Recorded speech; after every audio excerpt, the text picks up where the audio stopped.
Did you complete your assignment from 2 weeks ago?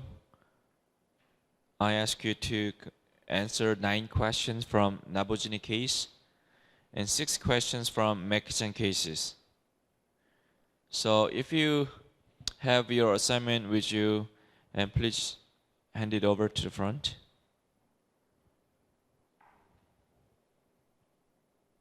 Yeah.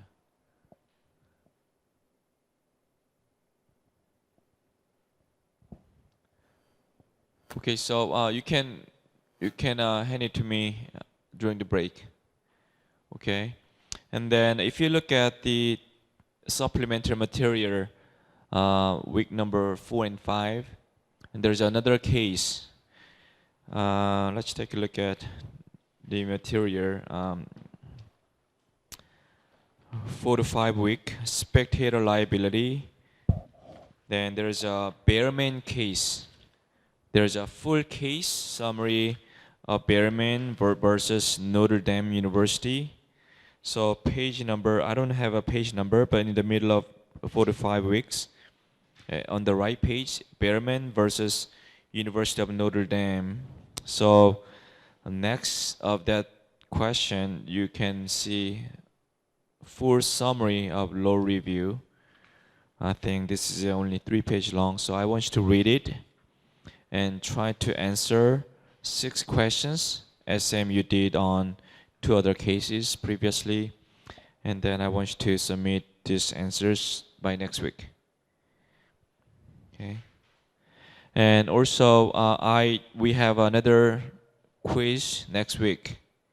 The quiz will be coming from the lecture and content that I'm going to cover today. So which is just spectator sports. And this is your quizzes from 2 weeks ago.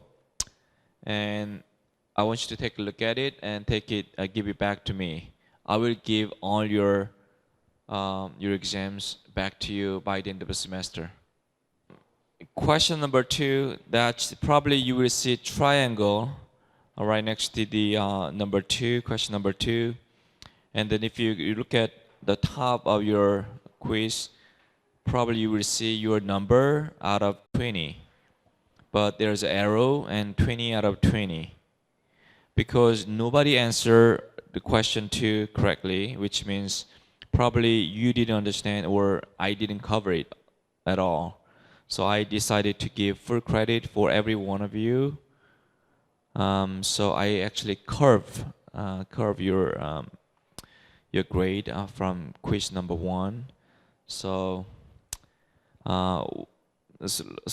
number 2, let's answer together. Number 2, explain the concept of negligence per se. What does that mean? Negligence is different from negligence per se. So what are the 4 elements of negligence? Duty of care, and breach of duty, causation, and damages. But if you do not meet any standard or regulation or law, and then you don't have to worry about it because that will be negligence per se.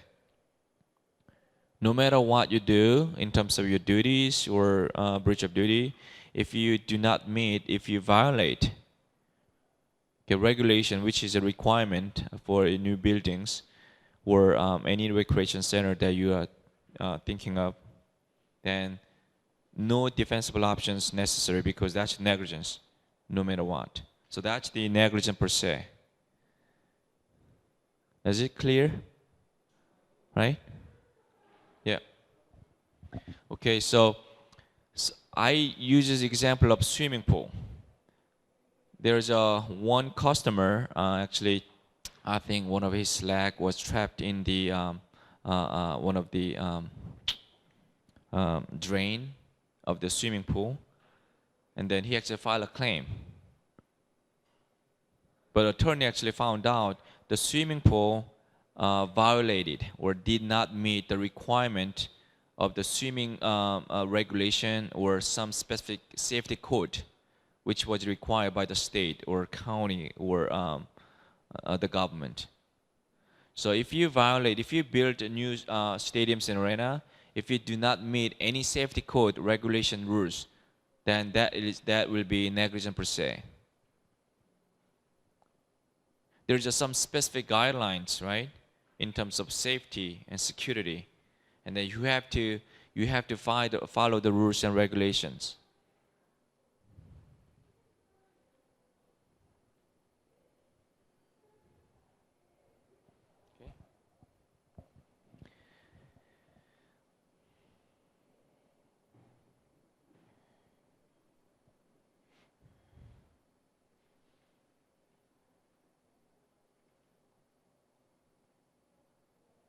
Okay, again, so I'm going to use my lecture note and also supplementary material for the example and supporting cases. Okay, so PowerPoint, let's take a look at PowerPoint.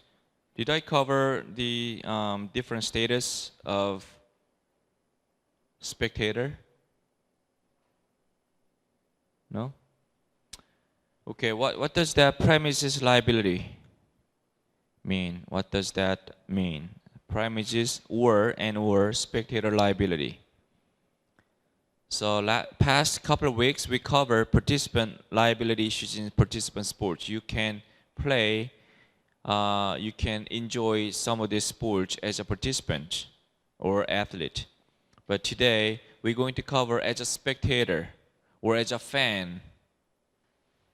Okay, that's the premises. Premises refer to the land or some properties. So each property owner or landowner owes some duty of care, or I can say duty of reasonable care to the client. And then the duty of care varies depending on the status of spectator.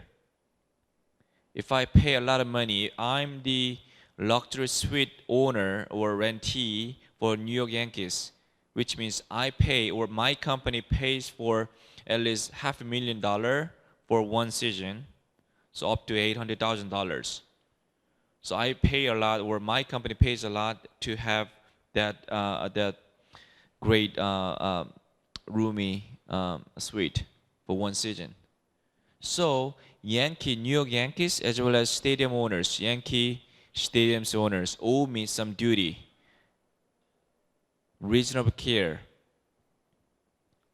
So if you look at the luxury suite, where they are located, there are parking spaces right next to their luxury suite. 45,000 baseball stadium. So if you want to have a single ticket game, then where do you park? You have to park all the way on the street.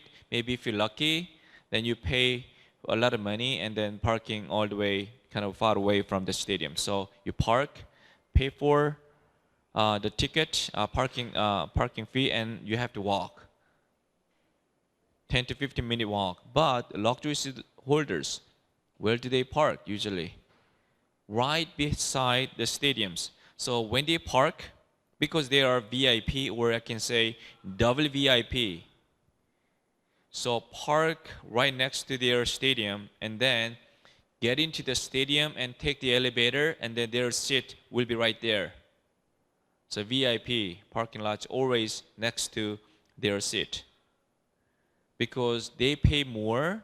So Yankee stadium owners or Yankee owners owe a lot of duty, significant level of duty to those people, because they bring a lot of economic benefit to their organizations. What about some complimentary ticket holders? Probably you went to do some beer survey, right? So you didn't pay for it. You got to pay, get a ticket to get into the stadium to get survey. However, that's not paid ticket. So if you look at the ticket, then this is non-purchasable. The value is $0 or nothing. So you didn't bring any economic benefit to the Doosan Bears or organizations. So their duty of care will be less than to those of luxury suite holders. Am I right? What about if you go to a public park like Han River Park, or some Bukhan Mountain Bukhan or Hanlasan. So if you go to national park, then you are the government or state or regional county owes some reasonable duty of care to you because why? You pay taxes. You pay some taxes to the county or state or government, so they owe you a reasonable care, duty of reasonable care to all the taxpayers. And then another one, trespasser. They are on your premises, they are on your stadiums and arena without permission, such as my fitness club operation hours 9 to 5 p.m., 9 a.m. to 5 p.m., or let's say 6 a.m. to 11 p.m. But if you break the windows during the midnight, during non-operation hours, you don't have any duty of care to those trespassers. So once again, your duty of care will be depend on the status of the person who is on the premises. Okay, so premise liability, so this definition, owners have a legal responsibility to those who use land and facilities, land and or facilities. And then the level of duty of care varies depending on your status. Invitee, licensee, and trespasser. So ILT. So duty of care to invitee is higher than those of licensee.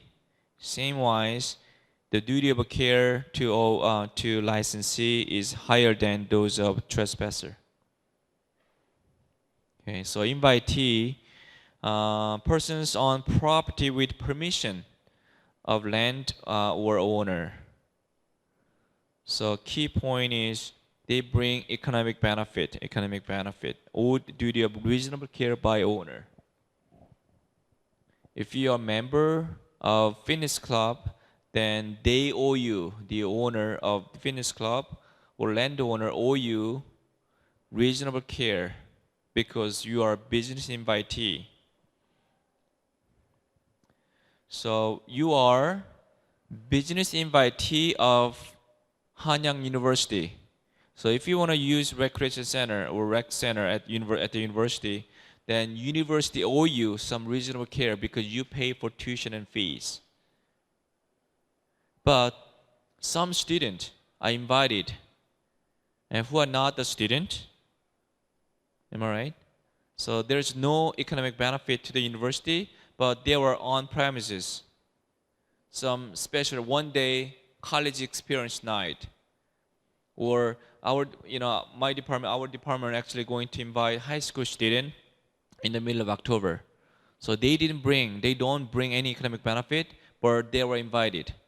So they are not business invitee. However, you are business invitee.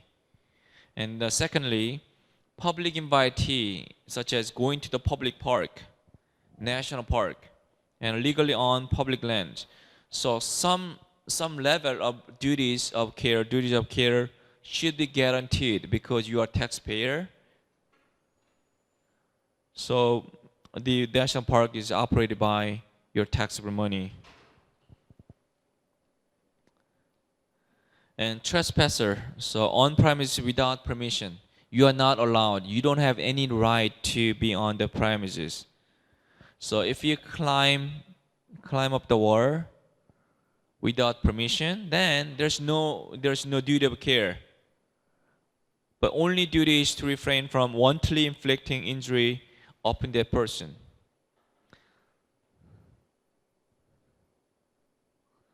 So if you prevent someone from stealing one of your valuables, then you cannot put some trap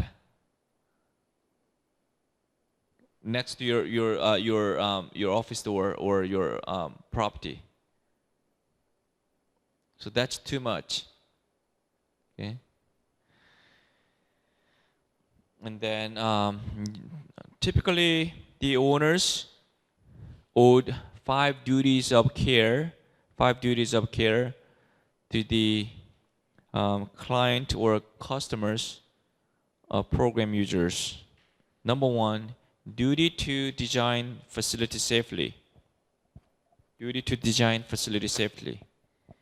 Once again, if you fail to design facilities safely by violating or by not meeting the standard or regulation or statute or clauses or safety codes, then you will be what? Negligent per se. So there's just some guideline, regulation. You have to follow the safety regulations. If you do not, then there's no matter what you did, you will be negligent per se. So most of our organizations, they initiate the business with a bright future, right? Blueprint. And then in reality, they have a limited budget. So their plan, original plan, usually and more often modified in a negative direction, in the wrong way, in the opposite direction that you wished. So that kind of causes the facility owner does not meet the safety guidelines. So let's take a look at the examples. Okay, so this is another example. So I just want to continue to next one. Number 2, duty to warn of hidden dangers. Duty to warn of hidden dangers. Hidden dangers are the ones that user is not able to discover with a casual inspection. So with a casual inspection, we don't know if it's danger or not. So you have to inform.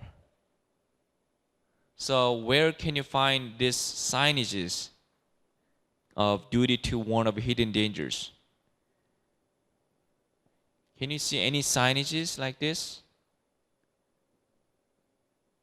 Because putting the signages or not will make a huge impact on the decision of the legal issues, such as swimming pool.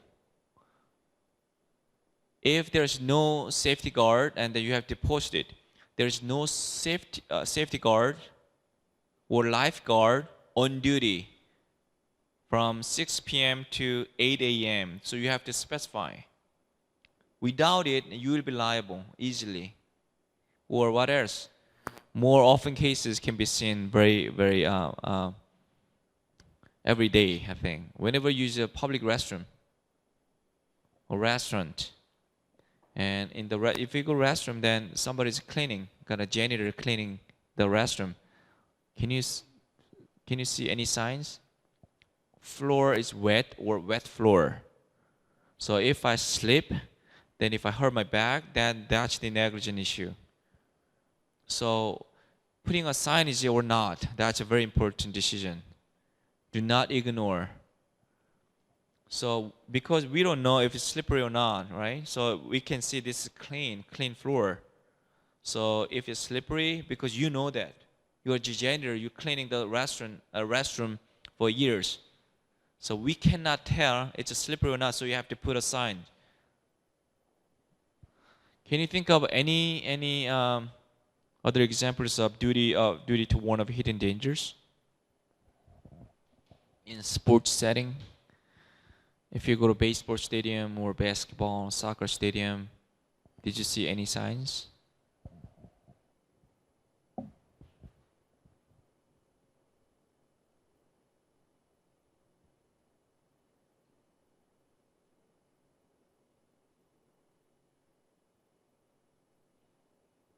If you're driving in the mountain, then probably you can see some almost falling rocks. So covered by the safety net.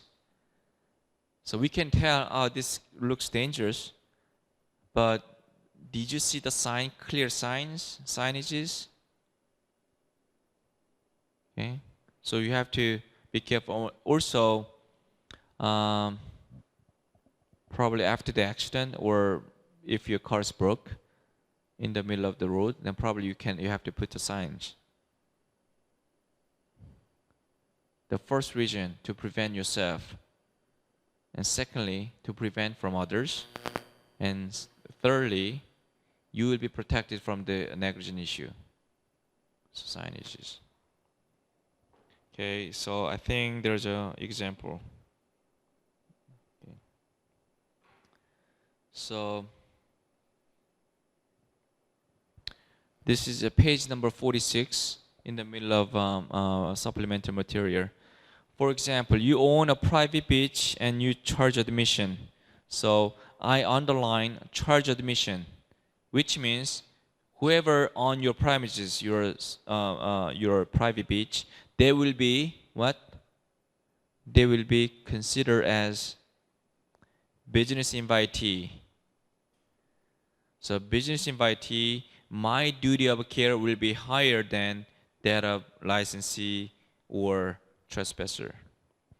For users to sunbathe and swim there from the beach, the water looks calm and inviting. So I'm the owner, so I know this area. So the water looks calm and inviting. However, it may not be calm and inviting. An average user of the area would not realize there is a severe undertow in the water not far from shore. So you have an obligation to post a warning sign concerning this danger, since it is not obvious to the average swimmer using your beach, right? Just putting the signages, that's one of your duty. It's not an option, it's not your preference, it's a duty of one of hidden danger as a facility owner. Make sense? Okay. And number 3, duty to inspect. Duty to inspect. I'm going to introduce very interesting legal notion: actual notice and constructive notice. So this notion actually came from the Behrman's case.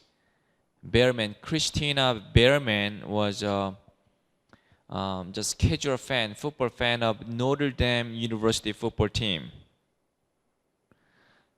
So this notion actually came out of that legal case.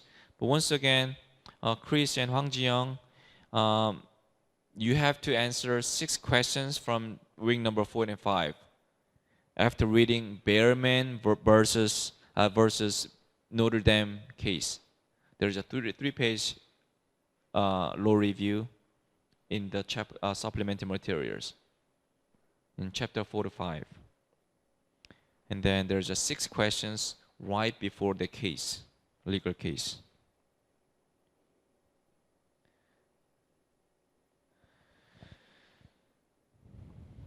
So actual notice, actually know the danger through inspection. If you inspect, then you should know, okay, this chair is broken, this mic is not working properly, and the air conditioner is not working, or there's a crack on the floor, right? You can see easily. That's the main purpose of inspections. So every security or sport managers have a duty to inspect before the game starts. Baseball, soccer, volleyball, basketball, doesn't matter, whatever sport you're working for, then you have a duty to inspect.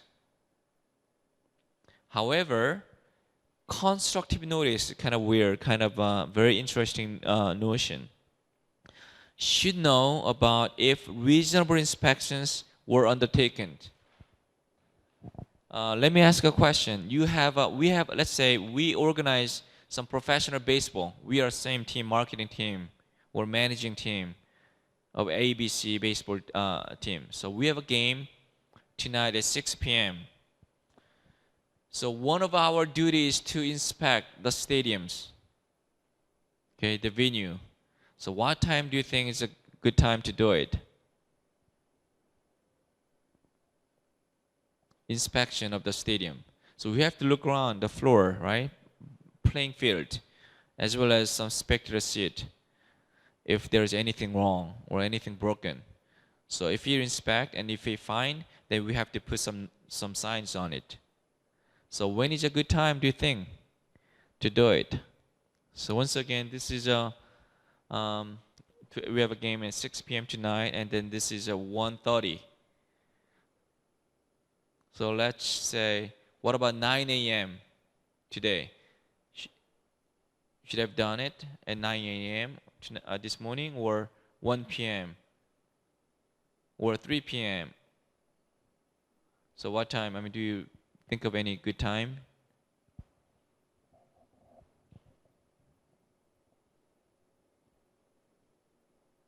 So depending on when you inspect your stadium, your liability will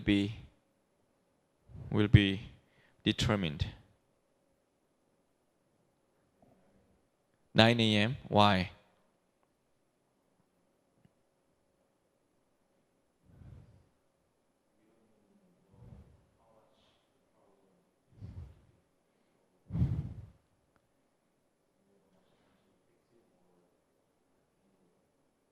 Okay, so since we have a game tonight, and then sooner the better, because we can have more lead time to fix it, just in case we have a serious problem.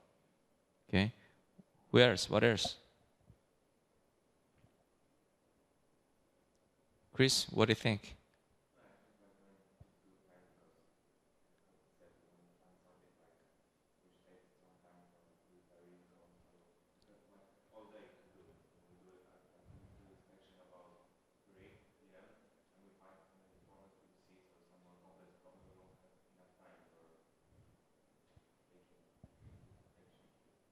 Okay, so probably each franchise had their own scheduling. Some depending on the nature of the sport. So soccer should be different from baseball, and the stadium should be different from arena, right? So I think 9 a.m. sounds reasonable to me, but I'm going to introduce one of the unique case. So this will be one of the seminar case. So actual and constructive notice. So this is a kind of summary, great story. Chris, you want to air condition on?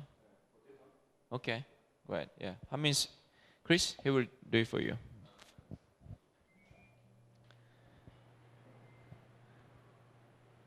Okay, James Morgan has just been hired as a director of private sports complex in Spokane.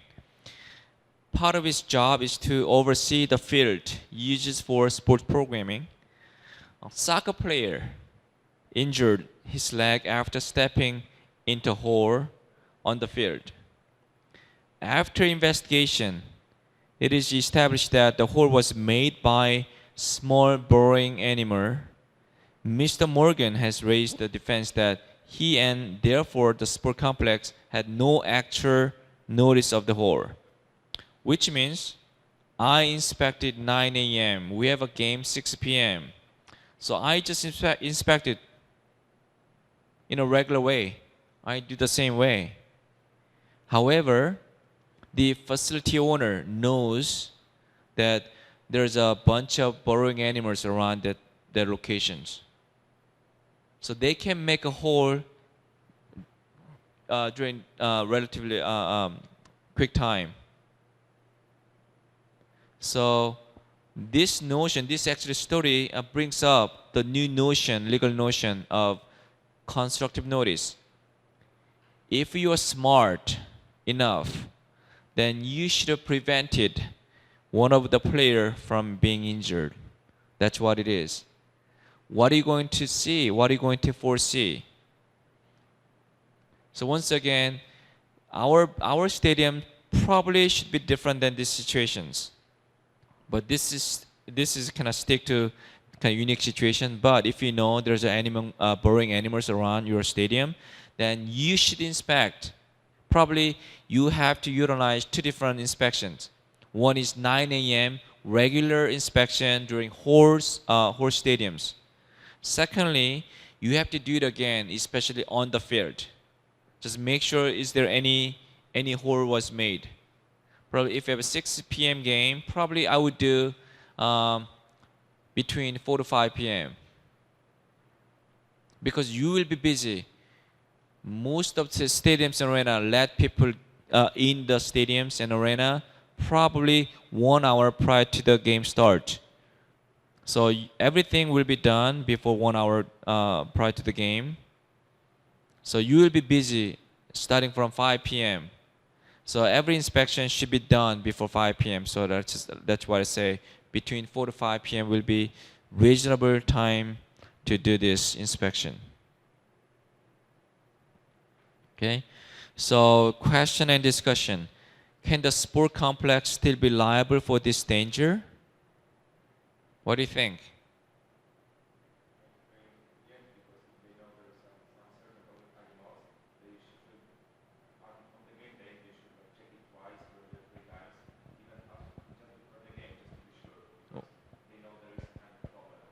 Oh, yeah, that's correct. So let's take a look at some other Bearman case. So once again, this is a real case, and actual notice and constructed notice were introduced by this case.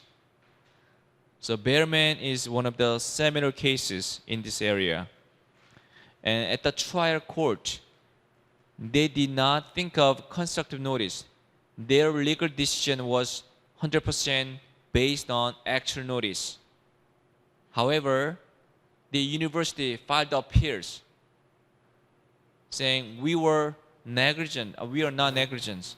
So the intermediate appeals of court introduced new concept, which is a constructive notice out of this case.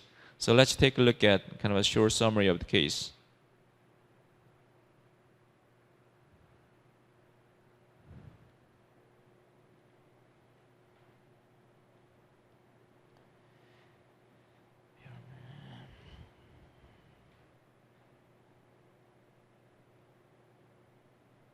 So this is Bearman versus Notre Dame, University of Notre Dame, page number 67.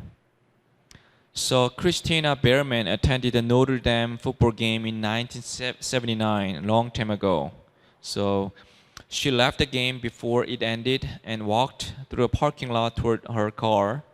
She saw two men who appeared to be drunken and fighting. The two fighters walked away from each other. And then one of men fell into Bearman from behind, breaking her leg. There were no security personnel from Notre Dame University in the area where when the injury occurred. So Bearman sued, alleging that she, as a business invitee, should have been protected by Notre Dame from the act of the third party. Notre Dame argued that it had no liability absent any actual notice of particular danger to a patron. The trial court granted Notre Dame's motion for summary judgment. So I can introduce, so they uses business invitee. She paid for her ticket, football game. So Notre Dame University owed a duty of reasonable care to Christina Bearman. And also, actual notice, the notion of actual notice was introduced. It had no liability absent any actual notice because university defended. There's no fighting. There's no fighting. There's a patrol, security personnel looked around the stadium. And then at the time, one of them fell onto Christina Bearman. There's no fighting. So as a security personnel working for Notre Dame University, had no duty. I had nothing to solve. So Christina Bearman filed an appeals court. Okay. So Indiana Court of Appeals reversed and remanded. What does that mean? So what do you do if you're a security personnel at the Notre Dame University? There's a group of college students having a tailgating party, drinking and chatting. That looks like a fun. But what do you foresee if they drinking more than 3 hours in the same spot? So what do you expect? Drinking the same spot, same parking lot, without being stopped. So security personnel, patrol car looking around the stadium, and then they were just drinking. So according to actual notice, university had no duty of care at the time because nobody's fighting. However, if you're smart, then you have to foresee college students drinking more than 3 hours in the same spot, and then probably you have to foresee they will be drunken. So before they're drunken, then you have to take them out. You have to guide those groups of people to the safer way, safer location. So thousands of fans flocking to the parking lot. So no danger can be expected. So that's the result of appears court, in a media course of appears. Does it make sense? So think about actual notice.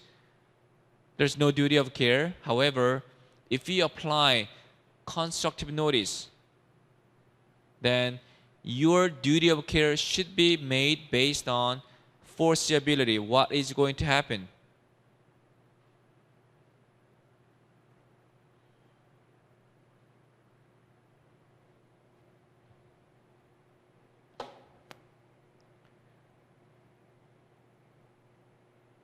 So going back to the PowerPoint, duties or to invitee. Number 3, duty to inspect. So based on actual notice, James Morgan is not negligent. However, if you apply constructive notice, then you will be liable. So please inspect wisely, inspect smart. So that's the main core meaning of this, this duty. Number 2, duty to repair dangers. So if you face some problem within the facility, then you have a duty to fix it. But here's a case. I want you to think about it.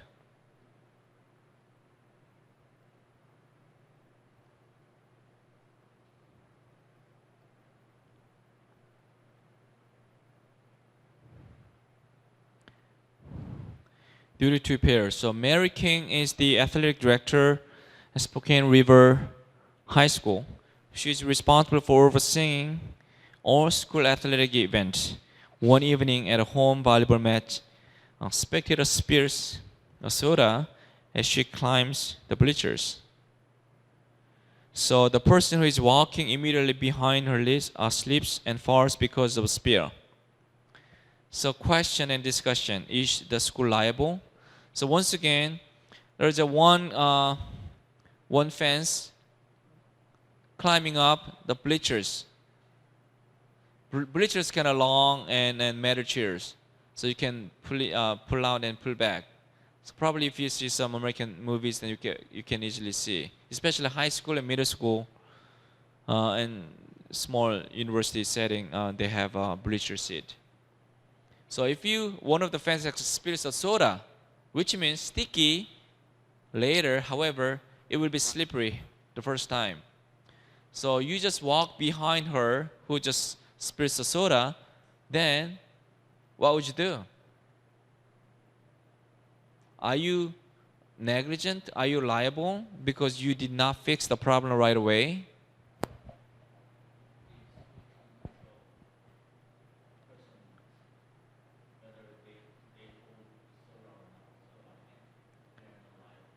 Okay, so Chejin-soo, so if you are one of the manager who working for that event, athletic event, you're standing, with the credentials, so with the jacket on.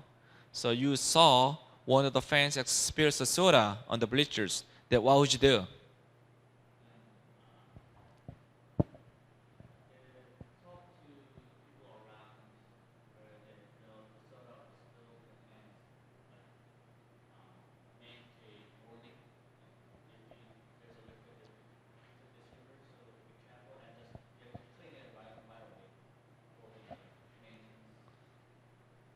Okay, so you're right, because there's nothing you can do right away except warning, kind of verbal warning.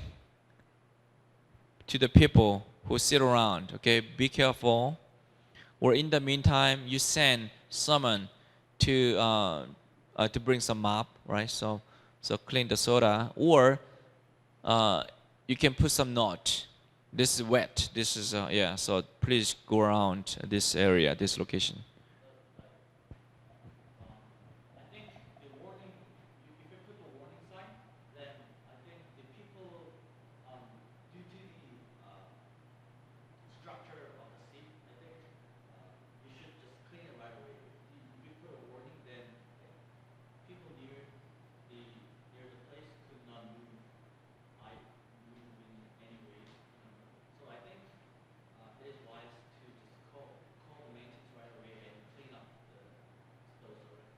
I mean that's true. So in this situation, probably the mopping, bring the cleaning staff to the mop the floor, mop the bleacher. That's the best way.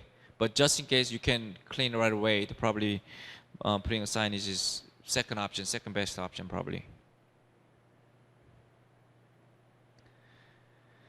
Okay, so this is kind of tricky duty. So number 5, duty to provide emergency medical assistance. Emergency medical assistance. So have you heard about AED, automated external defibrillator? So kind of I mean this is more medic equipment. So it costs about more than $2,000. So electric shock. So someone is fail because of shock failure, a heart attack. Then you can put 2 pads on the body. Then you can do as this instruction says. And interesting thing is, you don't have to call 911. I mean, probably if there are another assistant, he or she may call 911 or 119 to get some professional medical support. But if you open it, and then it will connect it automatically to the local hospital, and it has a GPS, so you don't have to worry about it because local hospital, local ER department going to be reported where it happened, and then one of those AED has been utilized. So they will send the medic to the spot as soon as possible. So that's not reusable. So once it uses, then okay, that's it, like an airbag type of equipment. So the question in this case is it required to have AED on your premises? If you are running fitness club, okay, you are the owner of fitness club, do you think that's the mandatory to have AED on your premise? So that result is different state by state. Some state requires every single health, recreation, sports related organization must have AED on the premises. So some of the client or employee have a heart attack, then they can utilize AED right away. So we talked about kind of golden time, 4 minutes after heart attack, then you'll be survived with high percentage, right? But if you miss golden time, then you'll be brain damages, or worst case, you will die.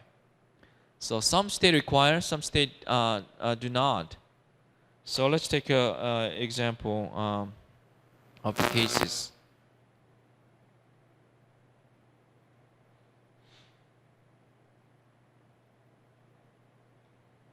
So page number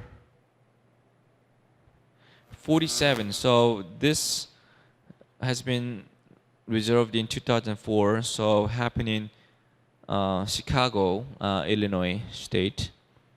So plaintiff, a member of defendant health club. So plaintiff is a member of health club. What kind of a status he or she has?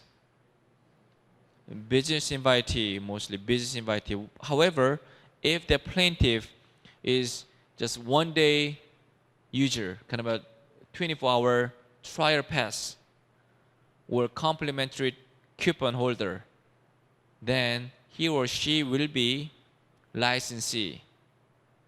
So sports business is all about experience, right? We invite a lot of kids for free. Or like Children's Day, May 5th, or the children will be free, right? That kind of invitation. If your birthday, then you will be for free on that specific day. So you are not business invitee if you enter the stadium or theme park for free. Instead, you will be licensee. Okay. The club had a staff paramedic who came to the aid of the plaintiff. However, the club did not have a defibrillator on its premises for the paramedic to use resuscitating patrons. The plaintiff alleged that he remained in cardiac arrest until the county paramedics arrived, and that this 8-minute delay, obviously they missed the golden time, resulted in a toxic event leading to physical and emotional damages. The plaintiff complaint alleged that the club was negligent because what? Because it failed to provide a defibrillator for its staff paramedic to use. The trial court granted the defendant motion to dismiss the complaint. So holding Illinois Appellate Court affirmed the dismissal of the complaint. What does that mean? Rationale. Probably you can read it, but the bottom, the use of a defibrillator is far beyond the type of first aid contemplated, which means Illinois State, they do not require your health club to have AED. That's far beyond what you need. But Massachusetts and California, I think California require AED on your premises. Okay, so provide duty to provide emergent medical assistance to the patron, the client. That's the last duty of care owed to premise owner.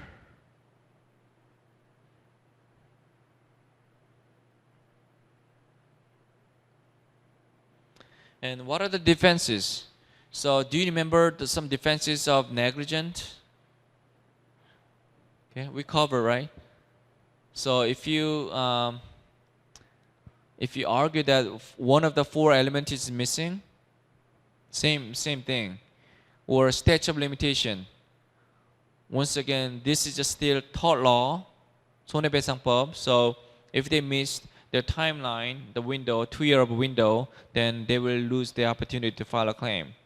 What else? Act of God, obviously act of God.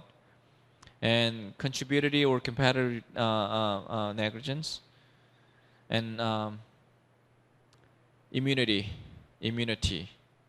Okay. So beyond the 5 defensible options, you have 2 more options, especially for spectator sports. Number 1, danger is open and obvious. Danger is open and obvious. You don't have to worry about it because everyone knows that's danger. And then you will be protected from the notion of danger is open and obvious. Okay. And then there's some exception, distraction doctrine. Even though it looks dangerous, however, it attracts especially minority people, minor, kind of young people, then you will be liable.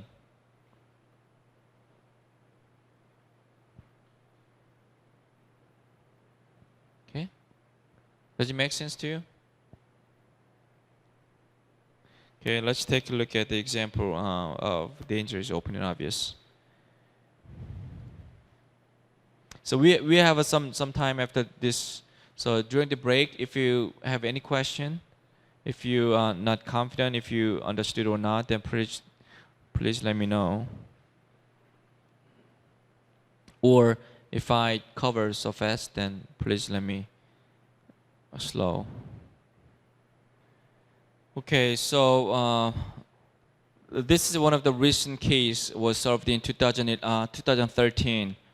The plaintiff was an experienced golfer who's been playing golf for more than 15 years and who had played the defendant's golf course on several occasions. He was injured as he slipped and fell while descending a green.